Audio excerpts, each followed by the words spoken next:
Hello guys, it's me LC and welcome to another episode of LC Radio number 4 in the internet. So this time guys, we're gonna try a different genre. It's about drama. So sit back, relax, and enjoy! I'll be back later. Oops. Oh, ngayon ha? Lahat kayo makatrabaho. Apo. Walang katamad-tamad. Apo. Para may malamon kayo dito. Apo. Walang matutulog hanggat hindi tapos ang trabaho ha? Apo. Ang makita ko matulog-tulog, humanda sa akin. Apo. Kaya nyo, kayo na! Pwesto na tayo. Pumunta na sa mga pwesto. Dito O na, kayo, Lali. pwesto na, Ano pwesto, ganito pwesto siya? doon! Doon, doon! Doon!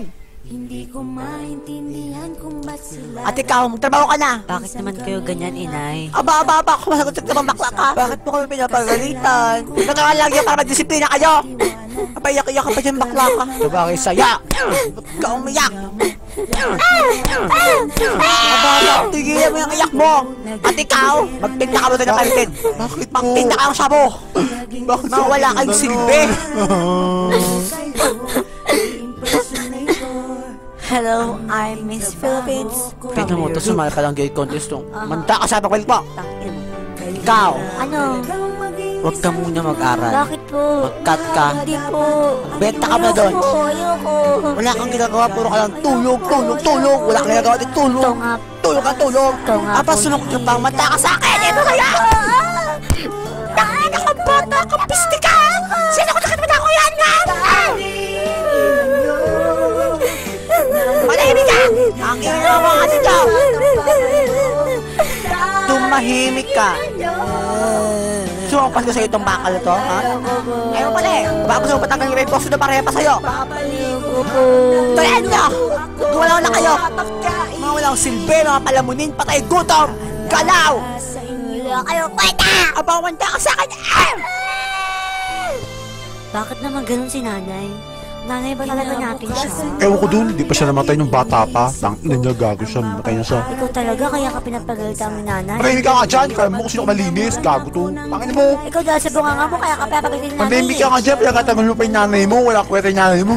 Kaya ako naging bulak-bulak sa nanay mo, walang kwenta. Binubugbugok pa lang, kaya ka mahal Oh, huwag ka lang magsalita. O yan, nabubulol ka na. Oh, nabubulol ka na. Binubugbugok ko pala, kaya nandito ako lumaban. Tangina niya, matay na sa gago siya, kaya talaga siya gusto kong patayin. Ayun ko sa'yo, ang drama mo. Anong ingay yan, ha? Anong ingay yan? Anong ingay yan? Ay, no! Magtrabaho na kayo! Ewan sa'yo.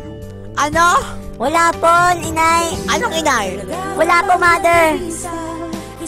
Alamin ang susunod na kabanata ng mga batang nakatira sa tirahan Aling Buril. Ito po si LC para sa LC Radio.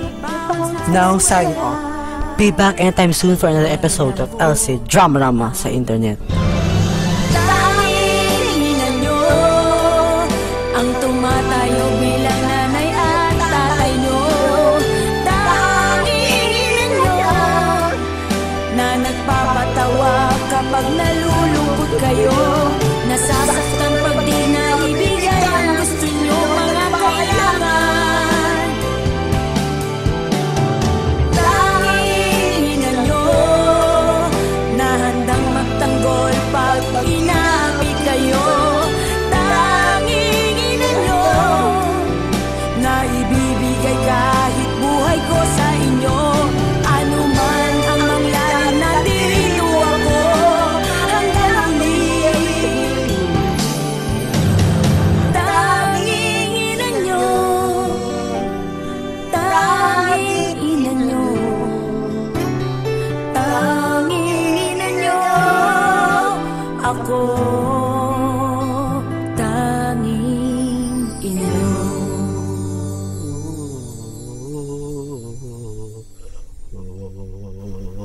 Hello guys, it's me LC. Thank you very much for listening to LC Radio number 4. Leave a comment below what you want me to do next. And then check back sometime for the next episode of this story. So, bye!